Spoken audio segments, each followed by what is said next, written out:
नमस्कार, मैं हूं अनुराधा प्रसाद। पड़ोसी मुल्क पाकिस्तान की कमान अब शहबाज शरीफ के हाथों में है, लेकिन इमरान खान की राजनीति प्रधानमंत्री शहबाज शरीफ, गठबंधन में शामिल आसिफ अली जरदारी और बिलावल भुट्टो, मौलाना फजलुर रहमान के साथ साथ पाकिस्तान में सर्वशक्तिमान समझी जाने वाली आर्मी और आईएसआई अफसरों की आंखों से नींद उड़ाए हुए हैं। माना जा रहा था कि सत्ता से बेदखल होने के बाद इमरान खान खामोश हो जाएंगे, उनके तेवर नरम पड़ जाएंगे, लेकिन लोगों की ताकत और युवा कार्यकर्ताओं के जोश से लबरेज इमरान पाकिस्तान की सियासत को बदलने का दम भर रहे हैं, जिसका ट्रेलर इसी हफ्ते पेशावर में उनकी एक रैली में दिखा। वो मौजूदा प्रधानमंत्री शहबाज शरीफ और उनके सहयोगियों पर प्रचंड प्रहार कर रहे हैं। शरीफ सरकार को भ्रष्टाचारियों का गिरोह बता रहे हैं। आर्मी जनरलों का बगैर नाम लिए मुल्क के युवाओं के जहन में ये बात बिठाने में लगे हुए हैं कि पाकिस्तान की बदहाली के लिए सिर्फ और सिर्फ पुराना सिस्टम जिम्मेदार है और उस सिस्टम को बनाए रखने के लिए वो लोग जिम्मेदार हैं। इमरान ने पाकिस्तान के युवाओं, बेरोजगारों और गरीबों की आंखों में नए सपने भर दिए हैं। एक ऐसा पाकिस्तान बनाने का सपना जो इस्लाम के उसूलों पर आगे बढ़ेगा, जहां लोग खुशहाल और खुददार होंगे। इमरान का एक मतलब होता है शक्तिशाली। ऐसे में हमें पाकिस्तान में होने वाले बदलाव को नए नजरिए से देखने की जरूरत है। आज मैं आपको बताऊंगी कि इमरान खान जिस तरह की पॉलिटिक्स कर रहे हैं, उससे पाकिस्तान में लोकतंत्र कितना मजबूत होगा। पिछले 7 दशकों से चला आ रहा वहां फौज का सिस्टम और उसका वर्चस्व जारी रहेगा या खत्म होगा। पाकिस्तान महाशक्तियों का पिछलग्गू बना रहेगा या स्वतंत्र होकर अपनी राह चुन पाएगा। शहबाज शरीफ के दौर में इस्लामाबाद और दिल्ली की केमिस्ट्री बेहतर होगी या बिगड़ेगी? ऐसे सभी सुलगते सवालों के जवाब तलाशने की कोशिश करेंगे अपने खास कार्यक्रम पाकिस्तान की इमरान परीक्षा में।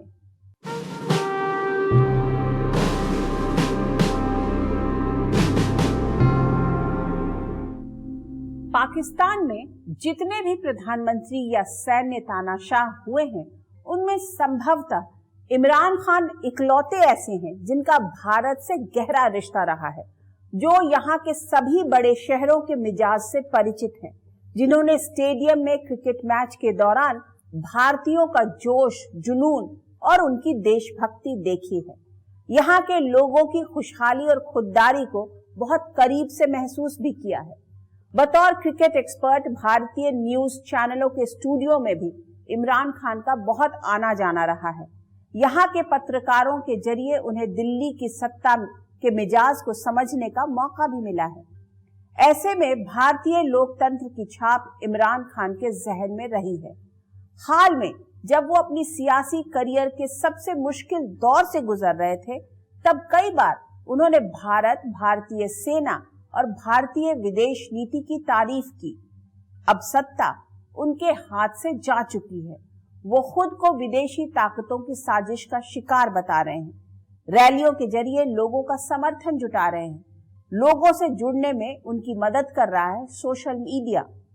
पेशावर और कराची के बाद अब इमरान खान लाहौर के मीनारे पाकिस्तान में रैली करने की तैयारी में जुटे हुए हैं।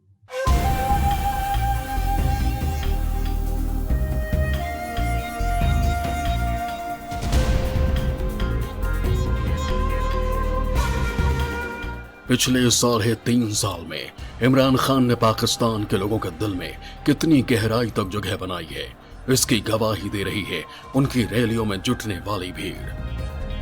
कप्तान खान के समर्थन में नारे लगाते युवा, सोशल मीडिया पर तहरीक इंसाफ के एजेंडे को आगे बढ़ाते नौजवान, मुल्क के आवाम की आंखों में नए पाकिस्तान का सपना भरते जोश से लबरेज पार्टी के युवा कार्यकर्ता।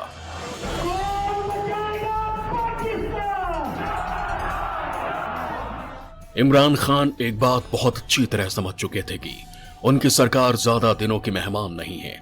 ऐसे में उन्होंने बड़ी चतुराई से अपनी छवि एक ईमानदार और गरीबों के लिए लड़ने वाले नायक के तौर पर पेश की।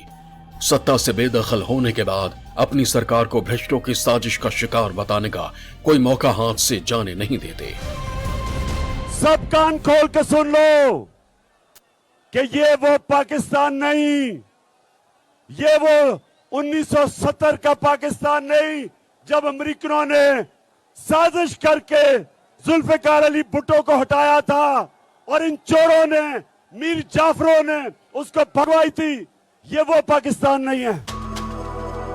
इमरान खान को सबसे ज्यादा ताकत तहरीक-ए-इंसाफ की रैलियों में जुटने वाली भीड़ से मिल रही है। उनकी ही पार्टी के नेता शेख रशीद का दावा है कि पेशावर जलसे में जुटे जनसैलाब का 10वां हिस्सा भी एक जमाने में जनरल अयूब खान के खिलाफ नहीं जुटा था। मैं 6 नवंबर वजीर आजम साहब 1968 को यहां जिना पार्क में अयूब खान के खिलाफ आया था। इसका 10वां हिस्सा भी लोग मौजूद नहीं थे। आज कौम इमरान खान के पीछे निकल आई है।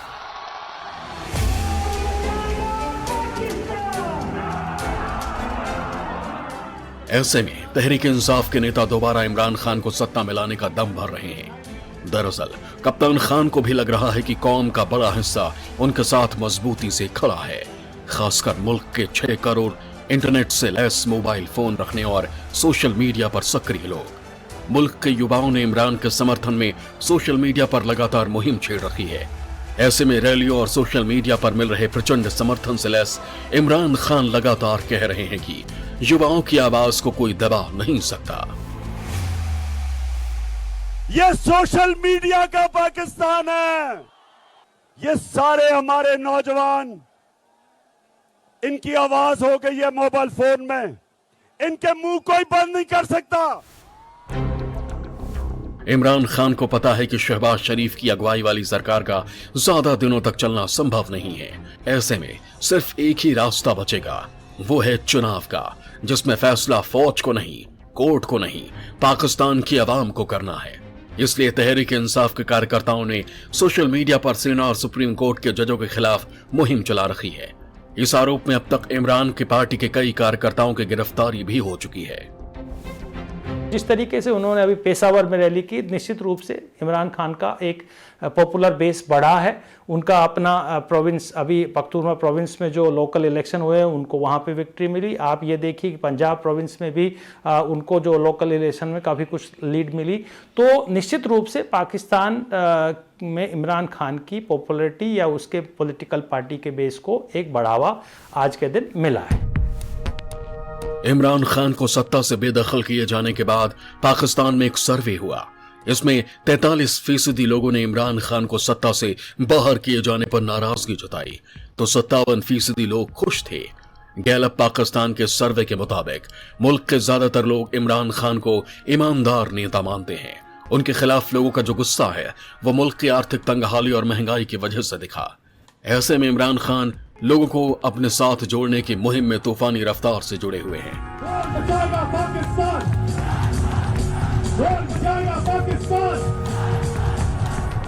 इमरान खान ने अपना पूरा जो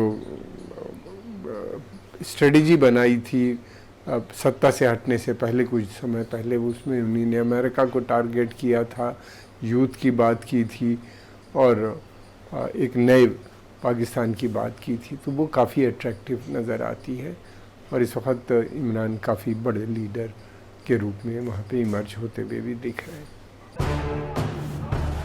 पेशावर और कराची के बाद इमरान खान की अगली रैली 21 अप्रैल को लाहौर के मीनारे पाकिस्तान में तय है। यानी नवाज शरीफ के घर में गुरुवार को कप्तान खान गरजेंगे।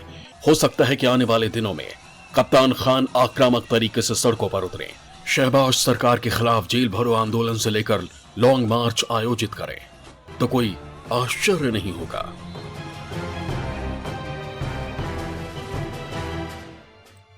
भारत की राजनीति को करीब से देखने वाले इमरान खान एक बात अच्छी तरह समझ चुके थे कि पाकिस्तान के लोगों का दर्द क्या है। ऐसे में कप्तान खान ने भारतीय राजनीति के अलग अलग मॉडल को पाकिस्तान के मिजाज के हिसाब से नए कलेवर के साथ पेश करना शुरू कर दिया। उनकी राजनीति में सेक्युलरिज्म की जगह कट्टर इस्लाम आ गया। इमरान के न्यू पाकिस्तान में लोक कल्याणकारी राज्य बन गए, हुकूमत-ए-मदीना मॉडल। उन्होंने लोगों को भरोसा दिलाना शुरू कर दिया कि वो सत्ता में ऐशो आराम के लिए नहीं बल्कि भ्रष्टाचार खत्म करने के लिए आए हैं, जिससे गरीबों का ज्यादा से ज्यादा भला हो सके। अपनी छवि चमकाने के लिए बतौर प्रधानमंत्री विदेशों से मिले महंगे गिफ्ट की नीलामी शुरू करा दी, तो मंत्रियों के चार्टर फ्लाइट से विदेशी दौरों पर रोक लगा दी। ऐसे कदमों के जरिए कप्तान खान मुल्क के नौजवानों के हीरो तो बन गए, लेकिन पाकिस्तान का पूरा सिस्टम बदलने की कोशिश में इमरान खान ने वहां की शक्तिशाली आर्मी को अपना दुश्मन बना लिया। इमरान खान भले ही आर्मी की प्लानिंग के हिसाब से सत्ता से बेदखल कर दिए गए, जिस पर बड़ी चतुराई से संसदीय लोकतंत्र की प्रक्रियाओं की चादर उड़ा दी गई, लेकिन डिप्लोमैट्स और एकेडमिक्स इसे सॉफ्ट कू का नाम देते हैं। अब सवाल उठता है कि इमरान खान जिस रफ्तार से लोगों को जोड़ने में लगे हैं, उससे क्या आने वाले दिनों में पाकिस्तान का पूरा सिस्टम बदलने वाला है? क्या पाकिस्तान में आर्मी और आईएसआई का वर्चस्व खत्म होने का काउंटडाउन शुरू हो चुका है? पाकिस्तान की बका सिर्फ और सिर्फ जमहूरियत में है, और ये बात चीफ ऑफ आर्मी स्टाफ खुद कई मरतबा मुख्तलिफ लोगों के साथ इंटरेक्शन के दौरान कह चुके हैं। सो ये मिल के बनता है, लेकिन पाकिस्तान में फ्यूचर जो आगे जाना है वो जमहूरियत में ही है इंशाल्लाह, और पाकिस्तान में कभी मार्शल लॉ नहीं आएगा। ये पाकिस्तान की राजनीति में आने वाले बड़े बदलाव का संकेत है कि वहां की सेना को कहना पड़ रहा है कि मुल्क की तरक्की सिर्फ और सिर्फ जमहूरियत में है। ये उसी पाकिस्तान आर्मी के बड़े अफसर हैं जहां के जनरल्स ने कई बार लोकतंत्र को बूटों तले रौंदा। कभी जनरल अयूब खान ने, कभी जनरल जियाउल हक ने, कभी जनरल परवेज मुशर्रफ ने, लेकिन इमरान खान की न्यू पाकिस्तान वाली पॉलिटिक्स ने वहां की शक्तिशाली सेना को अपना तौर तरीका बदलने के लिए मजबूर कर दिया। आर्मी को सफाई देनी पड़ रही है। हमारा आईनी और कानूनी जो रोल है हुकूमत के अंदर अपने पूरे सेटअप में, उसके अंदर किसी किस्म की कोई सियासी वाबस्तगी और या सियासत में अमल दखल नहीं होना चाहिए। दरअसल पूरी दुनिया जानती है कि पाकिस्तान की सियासत में आर्मी और आईएसआई कितनी अहम भूमिका निभाते रहे हैं। घरेलू नीति तय करने से लेकर विदेशी नीति तय करने तक में, मुल्क की आर्थिक नीतियां तय करने से लेकर कंपनियां चलाने तक में। ऐसे में सवाल उठता है कि इमरान खान ने पाकिस्तान के पुराने सिस्टम के खिलाफ जिस तरह से मोर्चा खोला है, क्या उसका असर आने वाले महीनों में दिखेगा? क्या पाकिस्तानी आर्मी और वहां की खुफिया एजेंसी आईएसआई अपने दायरे में रहते हुए काम करेगी?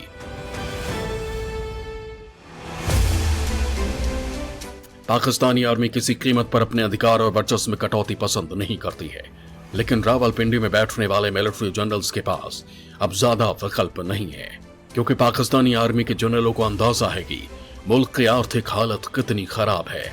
ऐसे में अगर तख्ता पलट से सत्ता हासिल की भी गई तो विदेशी ताकतों से मुल्क चलाने के लिए आर्थिक मदद जुटाना मुश्किल हो जाएगा। दुनिया में लोकतंत्र की तेज होती बयार के बीच पाकिस्तानी आर्मी और आईएसआई पर्दे के पीछे से ही इस्लामाबाद में बैठे हुक्मरानों को कंट्रोल करने की राह पर आगे बढ़ने में बेहतरी दिख रही होगी। मुझे नहीं लगता कि कोई भी ये जितनी भी कॉन्स्टिट्यूशनल बॉडीज़ हैं, ये संवैधानिक बॉडीज़ जो होती हैं, ये कोई स्ट्रेंथन होगी, कोई चेंज नहीं आने वाला। पाकिस्तान की सेना अभी भी बहुत शक्तिशाली है। इमरान खान अगर दोबारा प्रचंड बहुमत से सत्ता में वापसी करने में कामयाब रहते हैं तो उनकी कोशिश आर्मी को लोकतांत्रिक रूप से चुनी गई सरकारों के दायरे में लाने की हो सकती है। आईएसआई को कंट्रोल में करने की भी होगी, लेकिन वहां की ताकतवर आर्मी को एक झटके में कंट्रोल करना बहुत आसान काम नहीं है। ऐसे में पाकिस्तान के नब्ज टटोलने वाले एक्सपर्ट्स का मानना है कि इमरान खान की कोशिश आर्मी को साधते हुए आगे बढ़ने की रहने वाली है।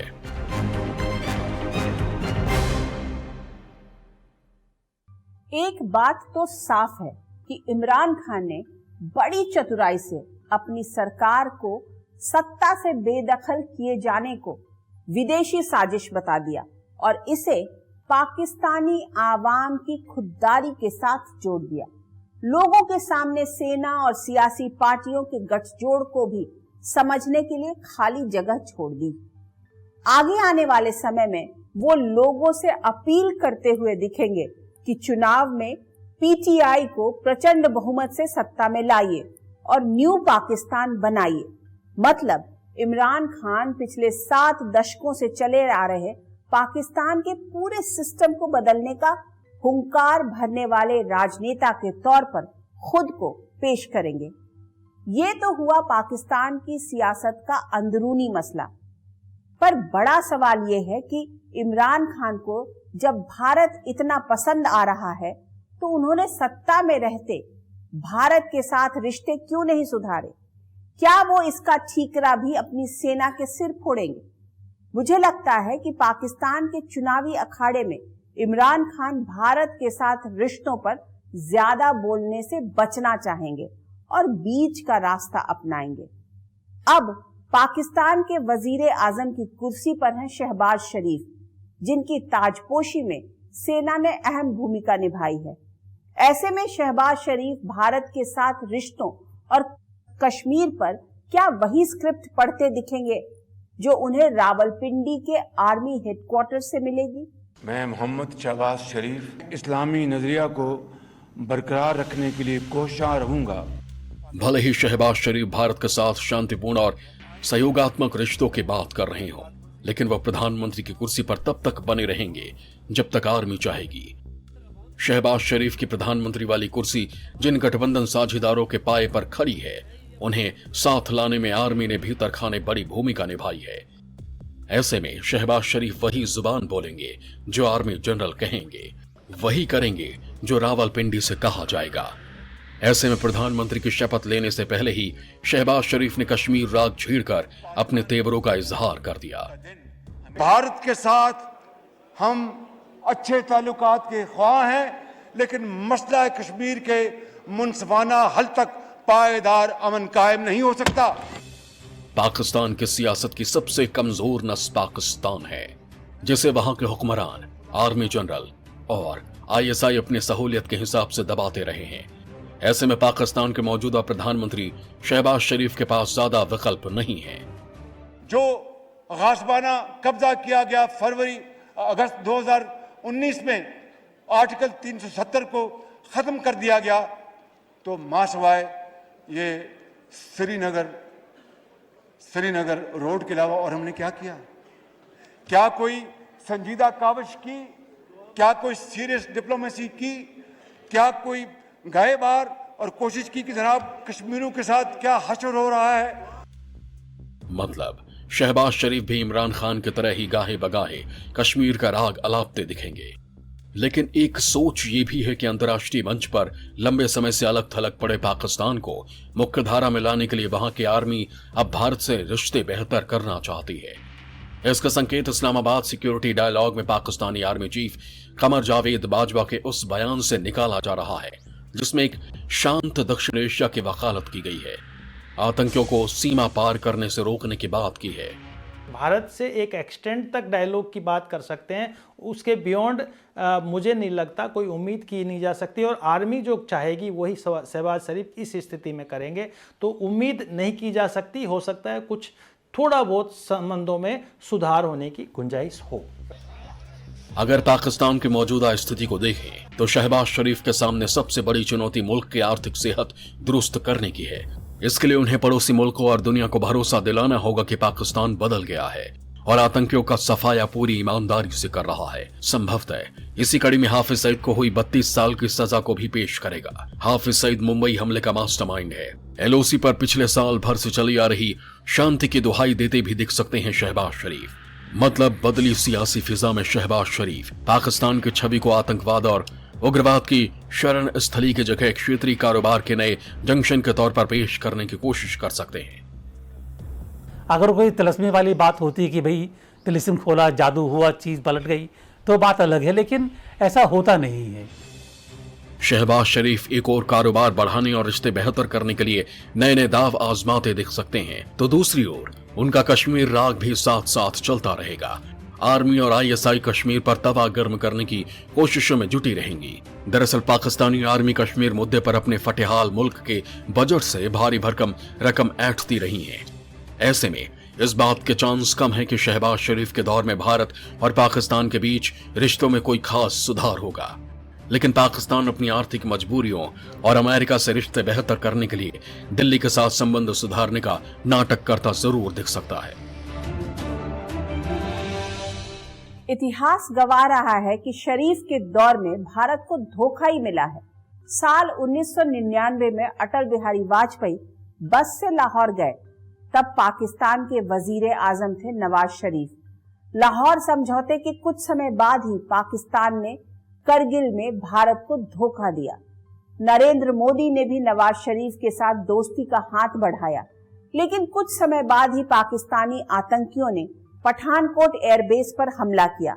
लिहाजा दिल्ली को शरीफ की शराफत और शरारत दोनों पर बाज की तरह नजर रखनी होगी, क्योंकि दोस्ती की आड़ में खंजर भोंकने का पाकिस्तान का इतिहास पुराना है। दरअसल दक्षिण एशिया में हुए हालिया बदलावों और हलचलों ने दुनिया के नक्शे पर भारत का कद बढ़ा दिया है। इमरान खान को अपने चीन प्रेम की कीमत चुकानी पड़ी। पाकिस्तान नाक तक कर्ज में डूब गया। बीजिंग के कर्ज के जाल में फंसकर श्रीलंका कंगाल हो चुका है और रोटी के लिए त्राहिमाम कर रहा है। नेपाल की हालत भी बहुत हद तक श्रीलंका जैसी ही है। मुश्किल में फंसे श्रीलंका और नेपाल की मदद भारत जिस तरह कर रहा है, उससे एशिया में वो नए नायक के तौर पर उभरा है, जिसकी नीतियों में विस्तारवाद की जगह मदद है और स्वार्थ की जगह सहयोग है।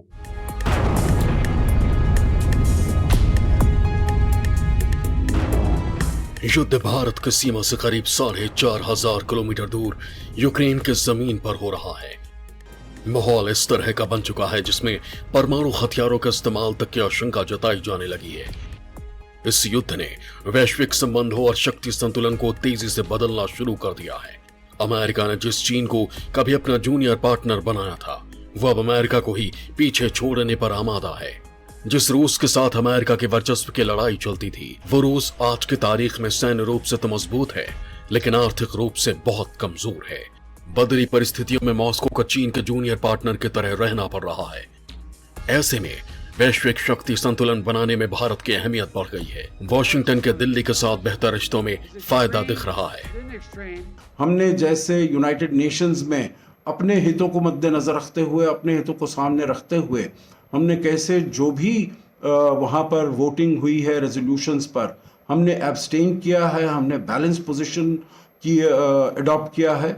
और जो अमेरिका है और रूस है, दोनों के साथ हमने अपने संबंधों को बनाए रखने का बहुत अच्छा प्रयास किया है। ये दुनिया के मंच पर भारत की बढ़ती भूमिका ही है कि इसी हफ्ते प्रधानमंत्री नरेंद्र मोदी और अमेरिकी राष्ट्रपति जो बाइडेन के बीच वर्चुअल बैठक हुई। अमेरिका में भारत के विदेश मंत्री और रक्षा मंत्री ने अपने समकक्षों के साथ 2+2 मंत्री स्तरीय बातचीत की। अमेरिका अच्छी तरह से जानता है कि एशिया में सिर्फ भारत ही ऐसी महाशक्ति है जो चीन को रोकने की कुव्वत रखता है। लेकिन भारत एक और अपनी स्वतंत्र विदेश नीति पर आगे बढ़ते हुए अमेरिका से भी केमिस्ट्री बेहतर बनाए हुए है, तो अपने सदाबहार दोस्त रूस के साथ भी खड़ा है। भारत राष्ट्रीय हितों के हिसाब से रिश्तों को नए सिरे से परिभाषित कर रहा है। भारत की एशिया में, इंडो पैसिफिक में और विश्व में एक बहुत मजबूत भूमिका है और वो भूमिका हमको बिल्कुल नहीं भूलनी चाहिए। अगर हम अपनी जो भूमिका, हमारा जो महत्व है, अगर हम उसको भूल गए तो फिर हम नीचे हो जाएंगे। भारत के पड़ोस में भी उथल पुथल है। दक्षिणी हिस्से में स्थित श्रीलंका पूरी तरह कंगाल हो चुका है, जहां रोटी के लिए कोहराम मचा हुआ है। लोग सड़कों पर उतरे हुए हैं। पेट्रोल पंप पर सेना तक तैनात करनी पड़ी। श्रीलंका में लोग बाइक में एक बार में सिर्फ 1,000 रुपए का ही पेट्रोल भरवा सकते हैं। मुल्क की इस बदहाली के लिए श्रीलंका पर भारी कर्ज बोझ और राजपक्ष सरकार की चीन को खुश करने वाली नीतियां रही हैं। लेकिन भारत इस मुश्किल वक्त में अपने पड़ोसी श्रीलंका की पूरी तरह से मदद कर रहा है। भारत एक कंस्ट्रक्टिव यूनिलैटरलिज्म है कि हम तुम सब लोगों के कंट्रीज के साथ में क्राइसिस में साथ है, तो एक क्रेडिबिलिटी भारत की विदेश नीति में बनी है और भारत का दबदबा एशिया में बढ़ा है। तो निश्चित रूप से मान के चलिए कि भारत एक सक्रिय एक मजबूत स्थिति में अंतर्राष्ट्रीय राजनीति में अपनी पैठ रखता है। पिछले साल अगस्त में तालिबान ने अफगानिस्तान पर कब्जा कर लिया और अपनी सरकार बना ली। दरअसल चीन की नजर अफगानिस्तान के गर्भ में छिपे अकूत खनिजों पर है। तालिबान के नए हुक्मरानों को बीजिंग के सुर में सुर मिलाने में मजा आ रहा है। कुछ इसी तरह का मजा कभी श्रीलंका को भी आ रहा था। ऐसे में चीन से गलबहियां करने वाले बांग्लादेश और नेपाल के समझ में अब आने लगा है कि ड्रैगन से दोस्ती का अंजाम क्या हो सकता है। हाल में भारत को लेकर नेपाल के रुख में बदलाव के संकेत भी साफ साफ दिखे जब नेपाल के प्रधानमंत्री शेर बहादुर देवा 3 दिनों के भारत दौरे पर आए तो उन्होंने काशी विश्वनाथ के दर्शन किए, प्रधानमंत्री मोदी से मुलाकात की और कई समझौतों पर दस्तखत किए। पाकिस्तान, श्रीलंका और नेपाल के हुक्मरानों को एक बात अच्छी तरह समझ आ चुकी होगी कि बेहिसाब कर्ज, गलत नीति और स्वार्थी दोस्त तीनों से बचना चाहिए। भारत के पड़ोसियों को यह भी समझ में आ चुका होगा कि महाशक्तियों के मोहपाश में फंसने का अंजाम क्या होता है। इमरान खान जिस तरह चीन से दोस्ती निभा रहे थे, ईरान और टर्की के साथ मिलकर अमेरिका के खिलाफ मोर्चा बना रहे थे, उसमें दिमाग काम कर रहा था चीन के राष्ट्रपति जीपिंग का। दरअसल अमेरिका को सबसे बड़ी चुनौती चीन से मिल रही है। महाशक्तियों की होड़ में छोटे देश मोहरे की तरह इस्तेमाल हो रहे हैं, लेकिन भारत ने हमेशा महाशक्तियों के मोहपाश में फंसने की जगह अपनी राष्ट्रीय हितों के हिसाब से रास्ता चुना। ये दिल्ली की कूटनीति का ही कमाल है कि वो एक ओर मुश्किल में फंसे पड़ोसियों की मदद कर रहा है और दूसरी ओर अपने सदाबहार दोस्त रूस से तेल भी खरीद रहा है। अमेरिका के साथ साझेदारी बढ़ाने के साथ साथ वैश्विक मंच पर बड़ी भूमिका निभाने के लिए भी बात कर रहा है। अगर क्वाड के मंच के जरिए समंदर में अमेरिका, ऑस्ट्रेलिया और जापान के साथ कंधे से कंधा मिलाकर खड़ा है, तो शंघाई कोऑपरेशन ऑर्गेनाइजेशन के मंच पर चीन के साथ भी खड़ा दिखता है। भारत की विदेश नीति का यही मॉडल इमरान खान के जहन में रचा बसा है, जिसकी वो कई बार तारीफ कर चुके हैं।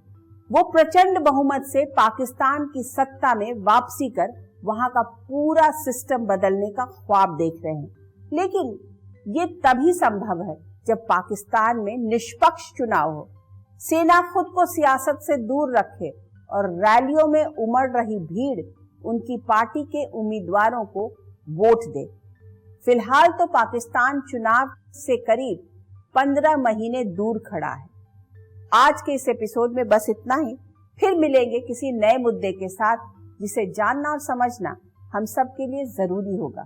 मुझे दीजिए इजाजत और निष्पक्ष खबर, सटीक विश्लेषण और अपने हक से जुड़े मुद्दों के लिए आप देखते रहिए न्यूज़ 24। नमस्कार।